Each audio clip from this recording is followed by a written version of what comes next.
According to Wikipedia, a McRib consists of a restructured boneless pork patty shaped like a miniature rack of ribs.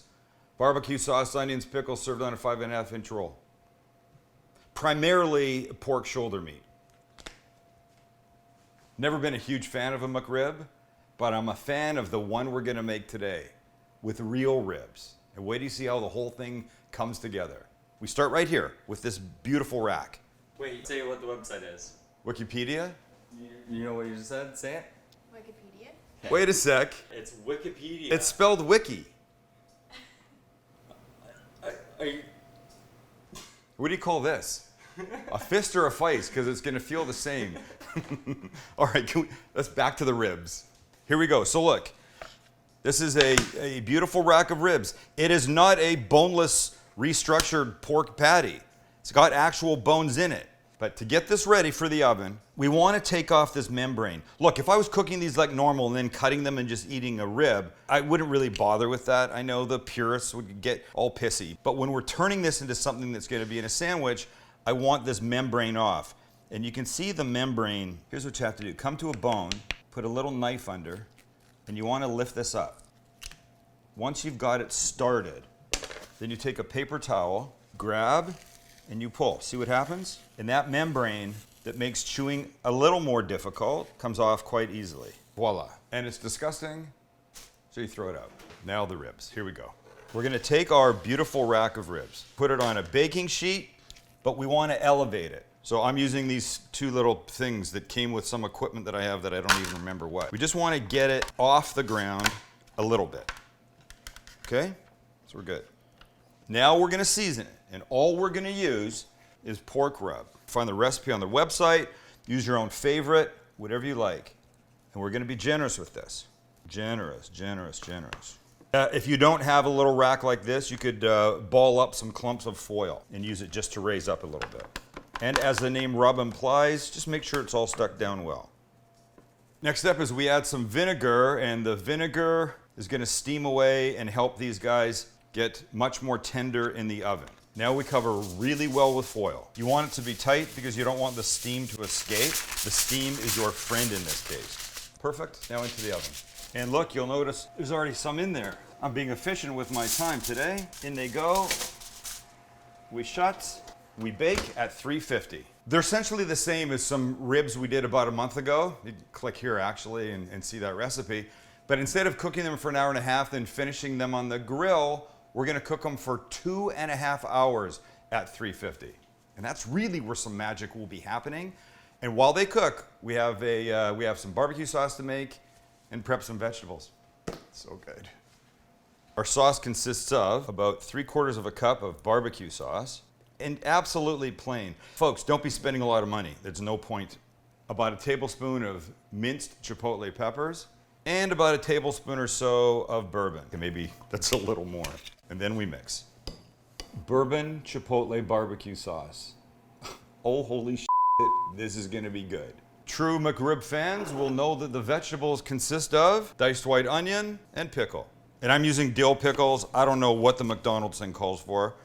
Don't really care. But these are gonna be amazing. And by the way, for anyone trying to be careful about what they eat, namely me, like 3 weeks from a wedding, pickles you can eat a ton of. They're basically just cucumbers with lots of flavor. Of this whole sandwich that we're making, I can have the pickles and the onions.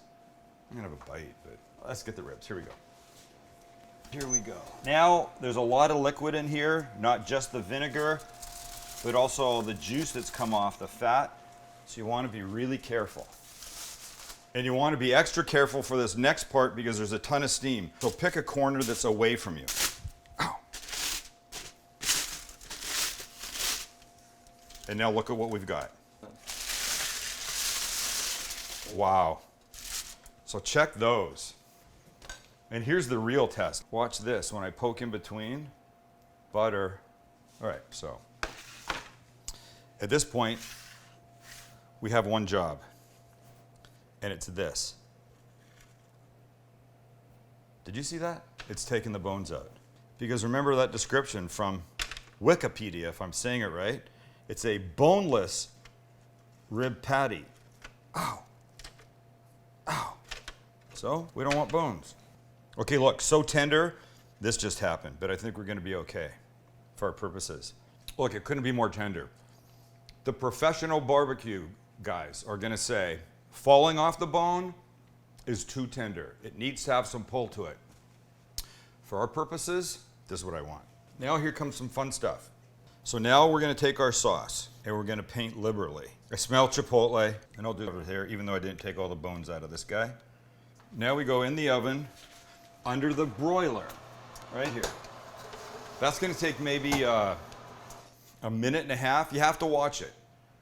But this is where we're gonna get some color on top, and it's gonna be gorgeous as. Just watch it. All right, so here they are. First side, take a look. Oh, gorgeous. We're gonna do the other side, but I'm gonna add more sauce here before I do. Oh boy, the smell. Okay, now check this out. If you're a McRib fan, you know that it's a rib-shaped patty. Looks like ribs. Look at what's happened here. Look it. It still looks like rib bone, but it's not, it's just meat. That we now get to sauce. Back under the broiler, folks, and then we assemble. Okay, so here's what I'm using for a roll. You know, it's actually a take and bake. You finish it, you buy it in the store, bring it home, bake it for 10 minutes, and it's beautifully crispy and amazing. But I did put a little butter and put it on the flat top just to give it a little extra flavor. This is probably not in the McRib. I'm using Mayo. I don't give a Everybody can just it. And of course it's Japanese Mayo, which I want to be on the Japanese Mayo Council, if there is one. Now the McRib, or the rib, or whatever this is. The proper McRib. This kid goes on. Oh my gosh. Look at that. And now the last final steps are the pickle and the onion. This is ridiculous. This is the best looking McRib ever. It looks like more pickle than they use, but wouldn't you want a lot of pickle? And now the onion, sprinkled ever so gingerly on top, and you know what's happening now. And we cut. We hope it stays together.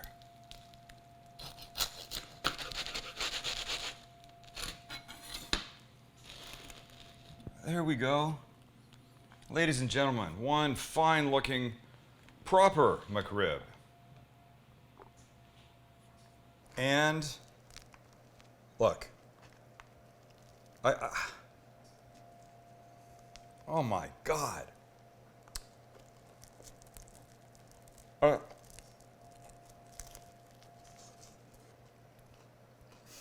First thing I got was the bourbon and the Chipotle Bourbon BBQ Sauce. Amazing. The rib itself is so tender, so like falling aparty. It's just nuts.